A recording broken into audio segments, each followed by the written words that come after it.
Hey, folks, welcome to Affiliate Nerd Out. I am your nerderator, Dustin House. Spreading that good word about affiliate marketing. You're going to find me here every Thursday at noon Pacific time on LinkedIn Live, where I'm interviewing a guest. And my guest today is Ben Albert. He is the owner, founder, and host over at Balbert. Balber Marketing or Real Business Connections. Okay, gotcha. Yeah.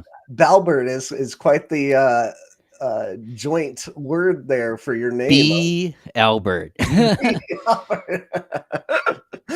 Love it, Ben. Welcome to the Nerdatorium, Ben. Let's have fun. I'm excited to be here and welcome to LinkedIn Live for anybody watching live here. Yes, awesome. Today we're going to be talking about a topic that I'm pretty knowledgeable about it, and it's a word that you've made up, but I've been following for a long time, and it's called creation-driven networking, and it is all about, well, we're going to get into it, but before we do, Ben, tell us about who you are. I'm just a regular dude trying to figure it out like everyone else, Dustin. All right. Who am I? I mean, that's such a big question because I'm a lifelong learner. I have a podcast myself because I love to learn from brilliant people. I'm a helper at the core. My goal is always to add way more value than I take. And I'm just here to have fun with you. I joke and sometimes I can be a little self-deprecating, but I'm not cut from some magical cloth. I'm just an ordinary guy that got in the mud, learned some things, found a passion for marketing, found a passion for people, found a passion for podcasting, and have made a career out of it, which is fantastic. Yes, awesome. I think that's how most of us get started in marketing. It's not like the dream growing up, but like kind of fall into it and figure out you're good at it and go down the avenue that you want.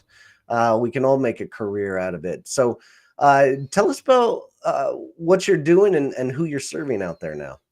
Yeah, I mean, we like to amplify thought leaders, and I like to joke like amplifying the best kept secret.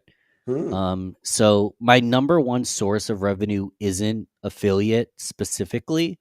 The two main things I'm doing is I'm amplifying other thought leaders, some of which have affiliate programs, products, their own podcasts, their own influence. And I'm building a community grow getters only for that peer to peer support. And we joked before we jumped on that I might ask you some questions because part of why I built a community is just to build a career on trust, build a career on peer to peer. You're going to make a couple recommendations for a couple LinkedIn tools. You already told me about that. If we have these conversations, everyone's better. And if everyone makes money doing it, sounds pretty good to me. Awesome.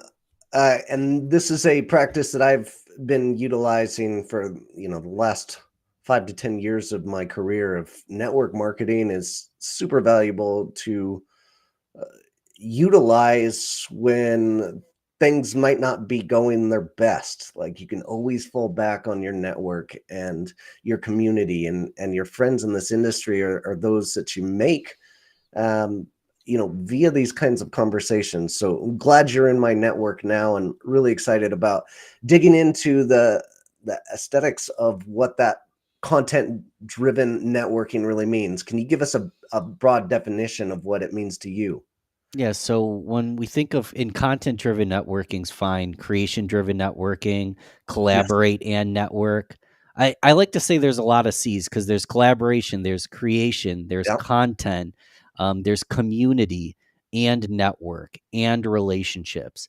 When Hmm. you create and build relationships, that can drive pretty much all your networking endeavors. Now, car, drive, content, and relationships. I'm just having a little bit of fun here. But really simply put, I was never the life of the party. People say Okay. I'm chill. People like to be around me. I have a good attitude, but I wasn't the person that was going to walk into a busy bar and just become the life of the party and just draw the crowd. I was more quiet. I was more introverted, but I was also introspective and very thoughtful. So traditional networking events and networking as a concept felt icky or hard for me. Hmm. It always felt difficult. And like when I have a meeting, that's great, one to one. When I have something planned in a structure, great. But I'm walking in, it's clanky, it's loud. I would struggle. Hmm. And I thought, I am a creative and I like content and I'm interested and I like conversations. Does networking have to just be handing out business cards? Hmm. And anyone who's done a lot of networking knows that isn't the case. But I felt that way. So I started a podcast because I wanted to find a way to hand out business cards but still create something and learn simultaneously, create content and a relationship simultaneously. And I had a music podcast from 2016, but I started a business show in 2020 during the pandemic. And I had marketing services and podcast services and social media and SEO and website and all these things that I was offering. But am I going to just cold call a CEO and say, hey, I'm Ben. I just started my business today? What I did is I actually got to LinkedIn and started reaching out. I'm from Rochester, New York. So I started a Rochester business podcast and started reaching out to Rochester business owners, basically saying, hey, I have this Rochester platform for leaders in Rochester, business professionals. Would you like to be on it? And it was my way of not one to many life of the party clanky bar that didn't even exist during the pandemic in New York. I know it was my way of one to one having an opportunity to connect with brilliant mentors, but create content at the same time. So not just call them up and say, hey, I want to sell you something, or hey, I want to pick your brain. It's, hey, let's create something together. Is there a possibility that I sell something? Yeah, maybe. They also could become a friend or a referral partner. Yep. Am I going to pick their brain? I don't like that term because you don't get the brain cells back. But I am going to ask them insightful questions about business ownership, and they're going to teach me how to become a business owner. So I created content and network, content and relationships simultaneously. And podcasting is just the Ben Albert example. I know you are creating content as we build a relationship as well, Dustin, on Mhm. your podcast. But this goes in any field. I mean, it can just be tagging someone in a LinkedIn post. So instead of just talking about me all day long, you can reach out to someone and say, hey, I want to tag you in my next LinkedIn post because I really like what you said about this. Then you make a post about them, you tag them, they reply, then their network suddenly starts to see your content. And the way I built my LinkedIn audience was literally just on the backs of other giants. Hmm. It was finding influential people, creating something with them, even if it was just an infographic or a quick picture or a quick quote or a podcast or something like this, like a live stream. You create and network, and then suddenly you're like cool or like a professional. Like people are like, Ben, the guru of marketing. And I'm like, I've only been a business owner for 4 months. Let's calm down, guys. I've Huh. still got a lot to learn. But that was 2020. Now it's 2025. And it's still my number one strategy. How can we create and network simultaneously and build an audience and an army while we do it? Awesome. Uh, and I've never really thought about it in a long-term effect of building this network, but 130 episodes deep, I've naturally just done this with the podcast. It started out, this podcast was created first of to like sell my online course, which I don't even sell anymore. But it kind of pivoted into like, yes, I have been using the term pick brains of people that come on and who just know more about affiliate marketing than I do, or specific uh, specific details about marketing that I'm not necessarily good at. So I'm learning and creating content at the same time. And I absolutely love just making new friends as well. So uh, you've got this creation. How did you come up with this concept? Did you kind of fall into it, or is this something you planned all along? Yeah, I sometimes, so this is why I like mediums like this where we can talk about what we learned, because I had good intuition, but I had sales chops. I was a sales executive at a previous firm, but I didn't know this stuff per se. I just knew that I started Rochester Business Connections. It's now called Real Business Connections. I was from Rochester, New York, and I had no business connections. So I literally called it Rochester Business Connections. And LinkedIn, a friend request was called a connection request. And I intuitively knew that if I had a platform, there'd be a higher probability that people would say yes. If I have a blog, higher probability people will spend time with me. If I have an Instagram account, any account, better probability people say yes. Did I know that there'd be like we talked about at pre-show, there's mentors, there's peers, and there's audience. We can go into that, but did I know that there could be a framework? Did I know that you can systematize it? Did I know you could be strategic? Not really. I Mm. just wanted to get in the room with business owners, and I was like, how can I get in the room with business owners? And I ask these questions out loud today because someone might not start a podcast. But what about it's a good this isn't an affiliate example, but it came to mind. You've got a financial advisor Mhm. that has a couple side hustles who likes taking photos. So they're the one at the kids' game taking pictures originally just for their son, but people are like, I like your photos. I'm not trying to put you to work, but can you take a couple pictures of my kids out there on the field? And then you start building a community around your photography, even though it has nothing to do with your financial advice or your online program, your SaaS, or any of what you're doing. You build a community and you network by creating something. I'm going to give you this gift of a photo. Mm. So, what is your podcast? What is your photo? Graphic designers, like I said, make quotes of celebrities, possibly. Videographers maybe do video editing. Writers start a blog. We can fill in the blank, but think about who is the people that I want to get in the door with. They could be my mentor, they could be my peers, they could be audience mentees, people that I'm looking to possibly sell to. Who are these people? How can I create content to bridge the gap between me and them? And if I add value, and again, I might ask you a couple questions right now. My long term goal is I have a service based business primarily. I make a little bit of money off affiliate work.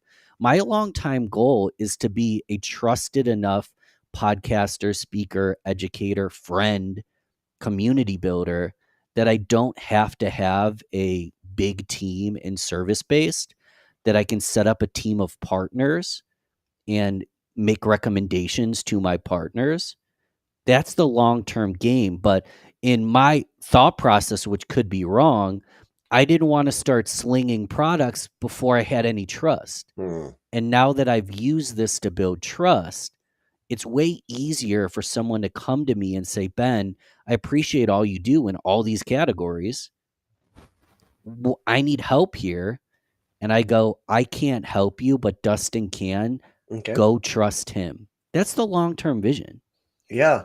I feel the same way, and ultimately that's what I want to do in affiliate marketing. I want people to have questions and come to me.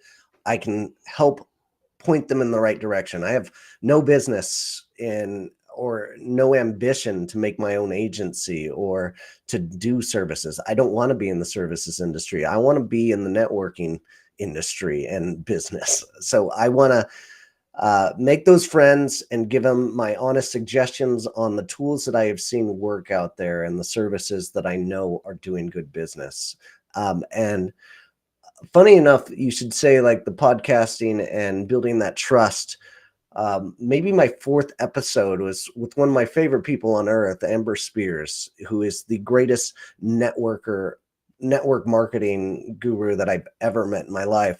She came on and she said something very notable of, um, would I have taken a phone call with you and hung out with you? Probably not. But she asked me to be on your podcast, and I'm like, oh, well, yeah, I'll take some extra content. Let's get some extra exposure and have that conversation. And it turned out to be outstanding. And that was a very big clicking point early on in my podcast to recognize that there is a huge value in asking people to be on your podcast and turning that into a friendship for the future. Couldn't agree more. The term I like to use is being the center of their gravity. Hmm. If you have a podcast on X, Y, and Z, and you have an audience, even if it's small, that's interested in X, Y, and Z, you can offer experts to come on, and they're like, hell yeah, this is my people. And the audience is like, heck yes, these are my people. And you almost, I don't want to use the word trick because I don't like the concept of a trick. It takes like hard work, but you kind of jumped into a category that you might not be the expert in yet. Mhm. And now you're positioned as an expert. And then when you're learning, you become the expert. You're kind of being it until you become it. Yeah, great call. How are you leveraging this into like speaking opportunities, utilizing your experience in the podcast and your networking? Yeah, I mean, I'm not a professional speaker, so bring someone on who's making, six figures on just speaking. I do a lot of free speaking, but I have offers, and then you make money on the back end by Yeah. providing offers when you speak. But really, it's if you were to look at like my speaking page, if you were to include podcast interviews, I've done over 1,000 events. Hmm. If you were to just include me as a podcast guest or speaking at a live event, I've done about 200. I think I've broken the 200 mark. Okay. Now, 180 of them have been podcast interviews. 20 of them have been in-person events. Actually, if I'm doing the math wrong, because I've probably done 50 virtual, I've done many 150 plus podcast interviews, and then about 20 live events. But someone sees they're not going to read every single line item. You build a massive, massive catalog of experience, whether it was virtual, on a podcast, or live. And beyond the social proof build, um, realistically, you just get better at it. Hmm. I Awesome. mean, you get better at speaking by practicing. So when the big event does come up, you've already practiced on hundreds of podcasts. You've already practiced in a dark room when no one was watching you. You've already practiced. So you add value, you build trust. And if and when you provide a call to action, your conversion rate on that call to action is way higher because you kicked butt. You did a Yeah. good job. Yeah. I don't know And if that answers your question. I don't know many speakers that make six figures just speaking. They usually make the money through selling a course, through selling an affiliate program, through other entities. Um, but I don't get paid to speak. I'm okay not getting paid to speak every single right, time. right.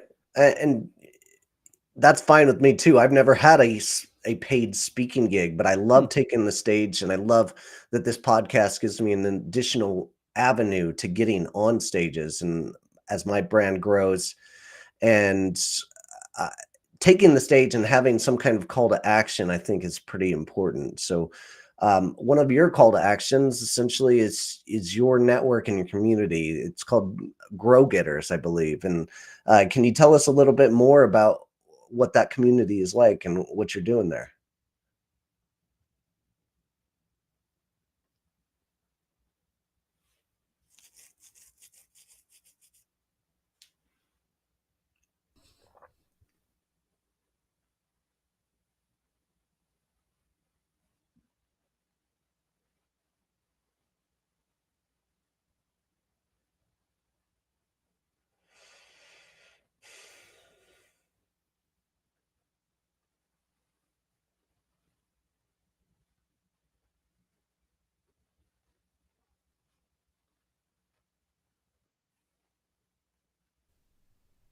I'm Hey, back. We're back. Okay. that was weird. All right, I'll redo that and we'll edit it out. Okay. Um, so one of those ways you can take the stage and have some kind of call to action is, where you're going to send people. And one of your call to action, I think, is your community and Grow Getters. Can you tell us a little bit more about what that is and what you're doing over there? Well, simply put, so we put on free events, free networking events monthly. We've been doing that for 2 years. The exclusive community is brand new because so many people are gaining so much value from the live stuff, like the once a month stuff. The free stuff is what I meant to say. That they were like, can we do more of this? Or can I pay to play because some of the Mhm. people at the monthly are not as established as I am? And I'm like, sure, let's start a group, and kind of started it on a whim. And from day one and still to this day, we do $1 for 30 days. Okay. So the call to action is always very, very simple. If this was valuable and you want to be surrounded by other established entrepreneurs, the door is always open. It's a Okay. dollar. I buy the first month, they come hang out for 30 days, and if they enjoy the group, they're going to stay. They're going to meet people, they're going to do business together, they're going to make connections. And if it's not a good fit, no harm, no fall. They just showed up for a couple weekly calls.